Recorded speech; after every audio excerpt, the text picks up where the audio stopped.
hit that like and subscribe button. And don't forget the notifications. Hello everyone, it's the 50-year-old 420 gamer, and today I'm going over my new grounded saved file. The pinecone base that I built near the Ant Mound on my other file. Unfortunately, that kind of glitched out the Ant Mound, and I couldn't proceed any further because I could not do any of the, how should we say, I needed to collect ant eggs, larvae, whatever you call it. And since I glitched out the ant base, I could no longer do that actual quest. So instead of taking everything down, I just chose to start a new account, and from there, here is the new file. So enjoy the view. We're going to do a walkthrough on the base here by the lake. I have 3 bases on the board at the moment, and I have a few, how shall we say, areas where you can go to where you can get water and food and things of that nature. It's not a full base, but it's kind of like, you're not running all the way over across the map to get items. So there are 3 main bases, the blue one, which is by the koi pond, the purple one, which is over by the spiders. Everything in my base is color-coded, so purple is spiders because you get purple venom from the spiders, and then everything else is just color-coded according to what color the actual critter is. So as you can see here on my front wall there, I'm kind of, displaying all my different things that I've been able to craft, and in here, just like every other thing, you have your storage chest to save all your items and keep them readily available for you, whether it be spiders or, fuzz or ladybugs or any of that stuff. So the bottom floor is set up for storage, basically, so you can come in and get what you need and craft what you need. And there are a lot of extra storages in this. This is my main first base that I built here next to the, as you saw it, the fruit punch drink. So I have Junior plays with me regularly. You guys know that. So we're trying to set up each other's accounts so that we both have all the items that we need to play on each other's account. Unfortunately, we've been experiencing some loss of items, but it is what it is. The game says it right there that it may crash and all, so hey, it is what it is. As you can see, all my 4 storage containers up here are full of food and some liquid lungs, so that way, for a while there, they did not have in the code that the ants could get to stuff. So I was trying to make it almost 3 tiles up and 3 tiles out away from them so that they couldn't get to my food items. Now I guess it's fixed that if it's up above at least 1 tile and on a surface, they can't actually raid your bins. So this is the back side of the build. Basically over the water. I don't know if I'm going to be able to put anything down into the water, but I know that when the water comes, I at least have, when the water update comes, I at least have a base over here by the water, by the clay, by the beetles, by the flowers, the nectar, the pollen. Everything's kind of over here, including the research station in the back of the tree. So this is kind of an ideal spot for your main base. I notice that everybody kind of does build in this area when they first start the game, and that's understandable because it is basically right here next to where there's a lot of supplies. There's weevils, there's, aphids, there's all types of little bugs here, so it's definitely a good starting point for your bases. So now we're going to jump down here and we're going to head on out so that I can show you all my other base points. And like I said, instead of just doing 1 or 2, I did many so that way I had things all over the board. The fruit punch here, if you put 4 of those containers, they all fill up and then they dump on the ground. So you can constantly refill your canteen, and I highly recommend the the plus or the Canteen Plus. You actually get to hold 4 instead of 2. So if you're out foraging or you're out doing anything, you get much more water. So this is my bridge across to the Nectar Island. I'll come back here so you guys can see a more overview of it. Basically, it drops down across the branches and then over across the water over to the, I guess they would be tulips, over to Nectar Island.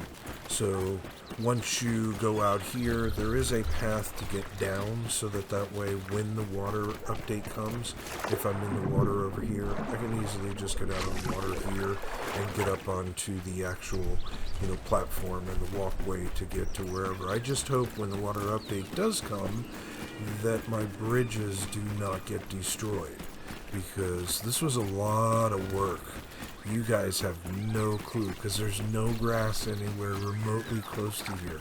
So, and as you can see, I use the triangle pieces because they're only 2 pieces.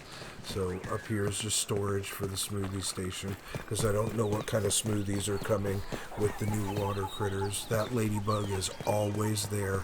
I don't ever kill it. I just leave it alone because it does whatever it does. It doesn't mess with my stuff. So, and then over here, you guys know that, at least those of you who play, once you fall in the water, you got to swim a long way to get to a stone to be able to get out. So I've managed to be able to build a staircase that enables me to get out of the water here closely, so I'm not swimming all around and, using excess time and energy to get back to wherever I need to get. So we're going to run down the backside of the Nectar Island, as I call it, because if you come out here, literally every morning you can get, I believe it's 20 nectar from just coming out in the morning before all the ants and the bugs and everything get to it all. I sure wish they would put some grass like right in this area, because everything grass-wise I had to either cut from down here or cut from the other side.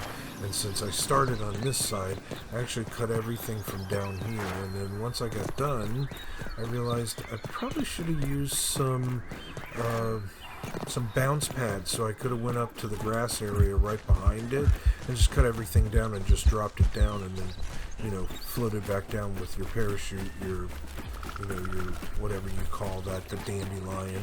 So second bridge goes across so that way I can save time, not having to walk all the way around the koi pond. Up here is not completed, but it goes over to the big rock. Over on the big rock, I intend to build a large, very rustic, both stone and the palisade, so that way it can kind of be, I guess you could call it a visual.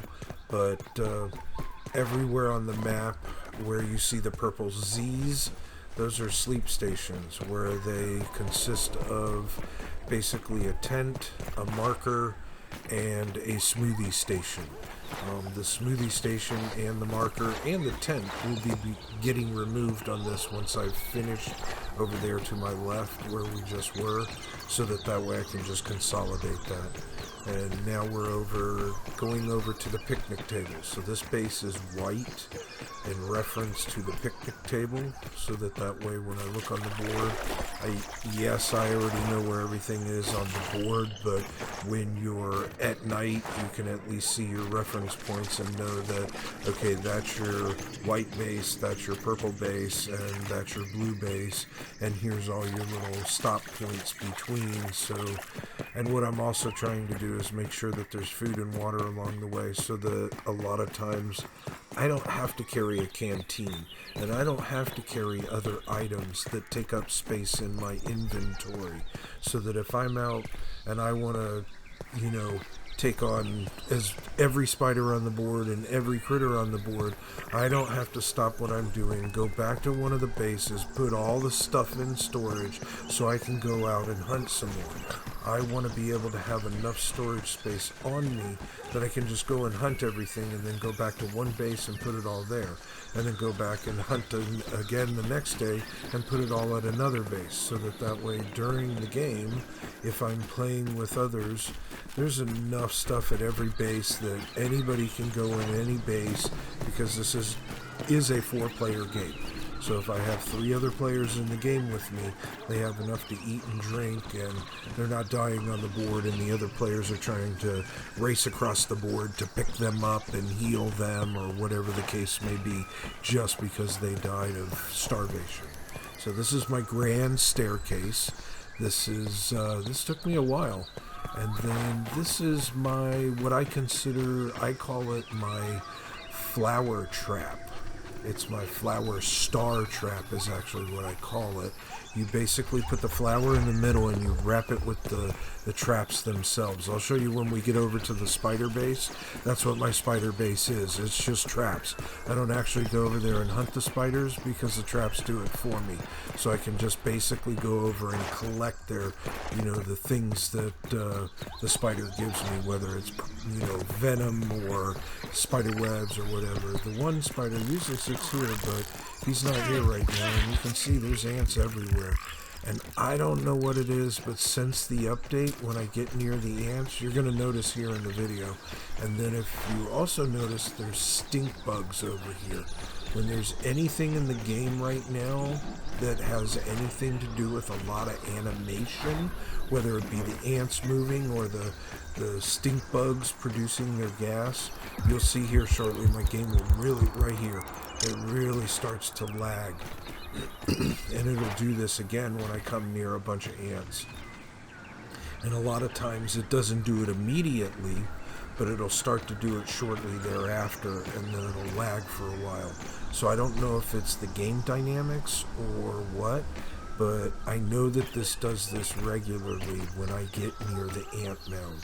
And that seems to only be because right now the ants are extremely abundant, so there's a lot of animation going on with them moving. So, just so you guys know, you can build on top of the baseball. Hooray! You just have to use the structural supports first. The grass won't go on it, but the structural don't even need to boil it. And then once you get that on, you can just put the grass. This is just kind of a stopping point, so that if someone's thirsty or they're hungry, they can stop here. They can also do a quick save, so if they want to kill something that's close by and they die, they don't die and have to run all the way across the other side. See all those ants? Now watch as I start to walk away. The game it'll lag a little bit. It'll start to lag. I think it's about right here. Somewhere in here it starts to lag. I think it's when I get up to the other pilot. There we go. So I don't know what that is. I think it's the animation. My PC's not a slouch. It's not an amazing computer, but it's not a slouch. So I have an i7. It's a laptop, but it's an Asus. It has an i7, and it has a NVIDIA 2060 GTX card. It's got 1 terabyte of storage. It's nice, so it's not a slouch by any means, but it's also not super powerful, so it really shouldn't be lagging like that. And I don't have a lot of stuff on my PC. Actually, when I start doing videos, I clean my PC out so I don't have anything on it, so my video editing software runs nice and smoothly. Otherwise, if I have too many screen captures on there, it has a tendency to lag in the video editing process. So basically, here's one of those flower traps, and as you can see, there is the wolf spider.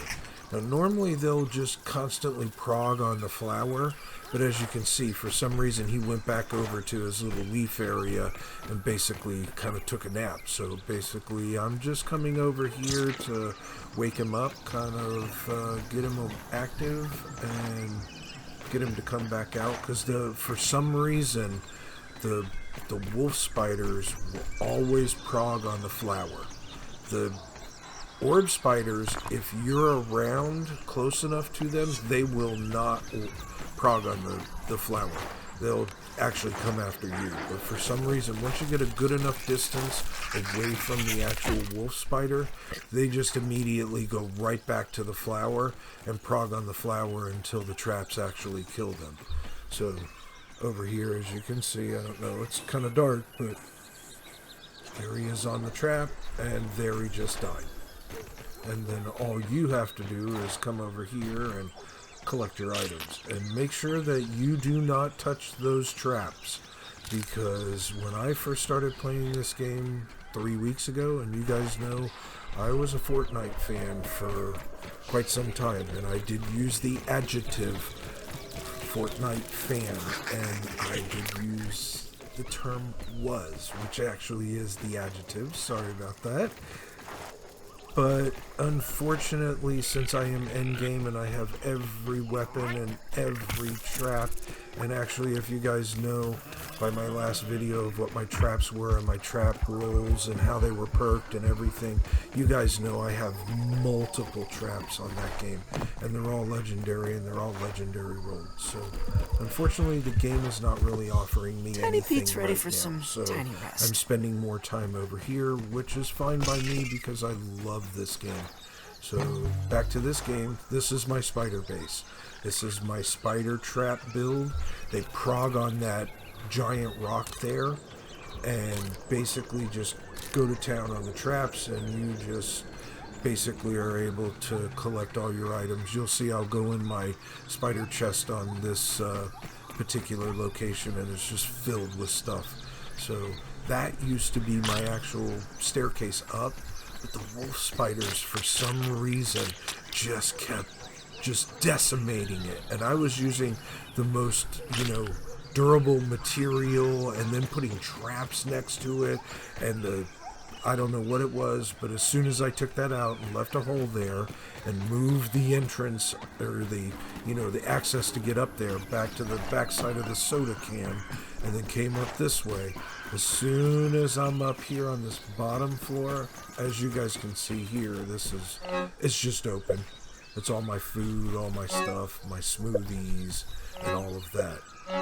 But when I'm on the second floor, which is actually down below, I gotta eat some food first. My character's gonna die. He's like, oh, I'm starving. That's another thing I like about this game.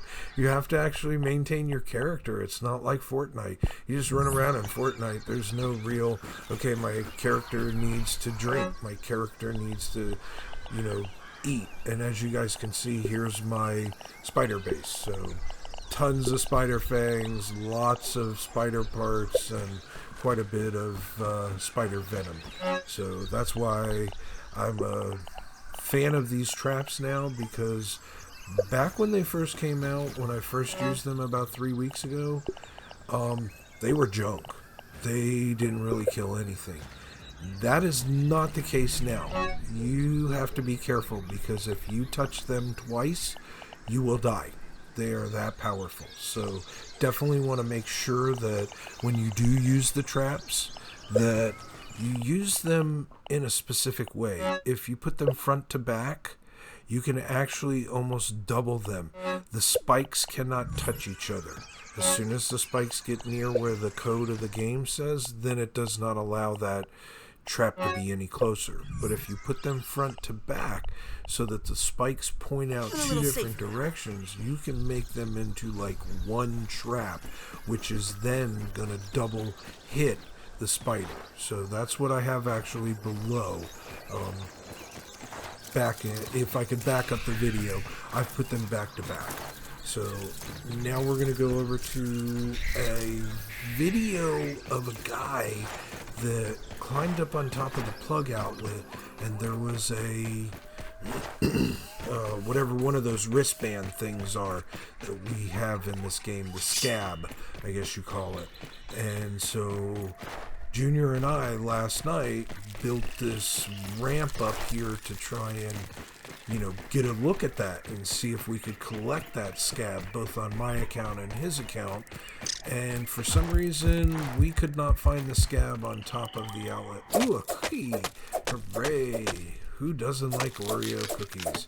Yummy! Oh, I don't think so, Ant. That's my cookie. Give me that. Oh, and these larva spiked bugs, they seem to be abundantly over here now. Before the update, they weren't so prominent in this area, but now after the update, they seem to be a lot more abundant just on this side of the blueberries. The other side of the blueberries, they're still in the same area, just on this side over here, for some reason, there seems to be abundantly more of them. As you can see, I've already killed 3, and now another one, so that's 5. And I think I killed 1 more after this, so that's 6, just right in this small little area. And as you guys can see, yes, I'm trashing the larva stacks. I have 200 stacks, basically 200 of those, 20 stacks of those on one account. So I don't really need that.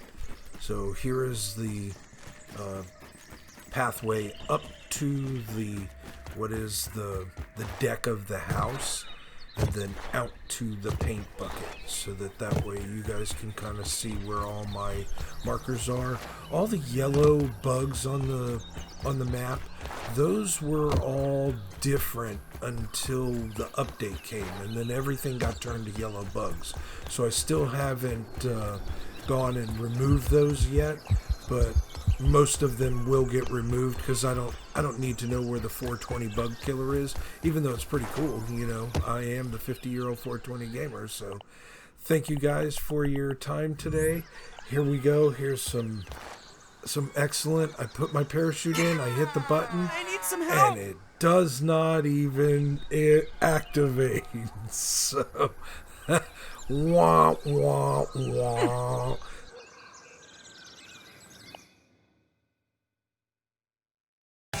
Hit that like and subscribe button. And don't forget the notifications.